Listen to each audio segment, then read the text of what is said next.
Hello friends, જય શ્રી કૃષ્ણ. સ્વાગત છે તમારું માય કિચનમાં. આજે આપણે બનાવીશું યુનિક અને ટેસ્ટી સેન્ડવિચ, જે સુપર ઇઝી છે અને ફટાફટ બની જાય છે. જો તમને આજની રેસીપી ગમે તો લાઇક કરજો, તમારા ગ્રુપમાં શેર કરજો અને મારી ચેનલને સબસ્ક્રાઈબ કરી દેજો અને બાજુમાં આવેલા બેલ આઇકનને પ્રેસ કરી દેજો. આ સેન્ડવિચ બનાવવા માટે આપણે એક નંગ મોટું બાફેલું બટેટું લઈશું.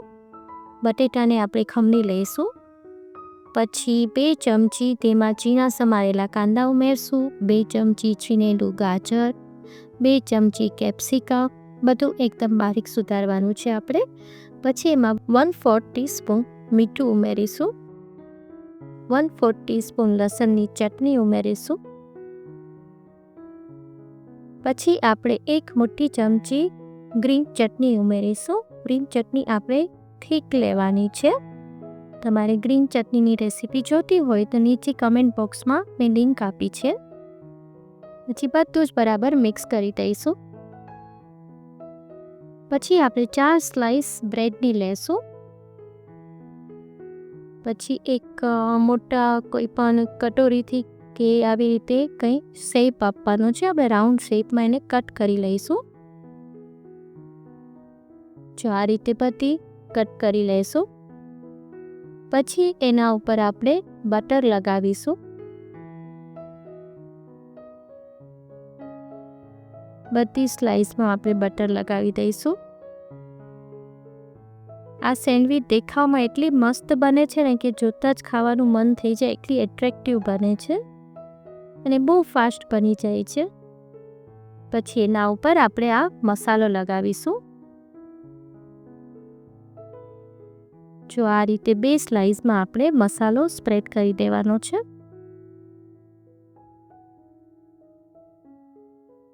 પછી એના ઉપર જે આપણે બીજી જે સ્લાઇસ છે બટર લગાવેલી, એનાથી પેક કરી દઈશું. થોડી પ્રેસ કરી લઈશું. પછી ઉપર પાછું બટર લગાવીશું.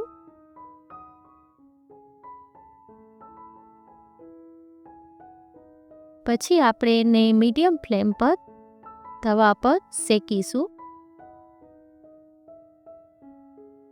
મીડિયમ ફ્લેમ પર જ શેકશું અને બરાબર શેકી લઈશું. આજની રેસીપી તમને ગમે તો લાઈક કરજો અને મને કમેન્ટમાં કહેજો કે કેવી તમને આ રેસીપી લાગી.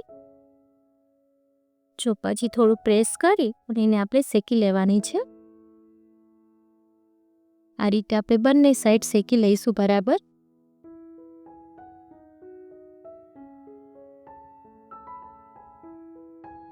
જો આ રીતે બેઉ સેન્ડવિચ આપણે શેકી લઈશું. જો સરસ શેકાઈ ગઈ છે.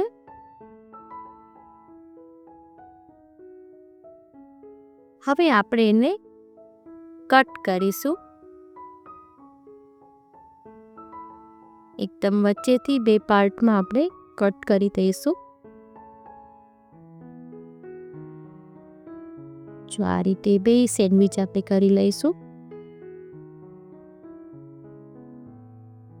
પછી આપણે કેચઅપ લઈશું અને જે એકદમ ઝીણી સેવ આવે છે, નાયલોન સેવ, તે લેવાની છે.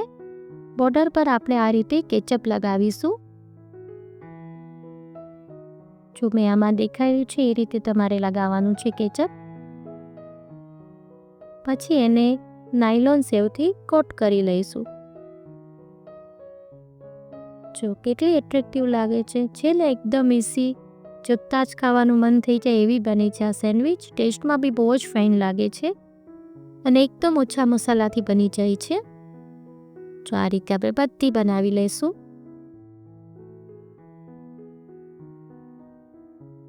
આ રીતે નાયલોન સેવથી કોટ કરી લેવાની છે.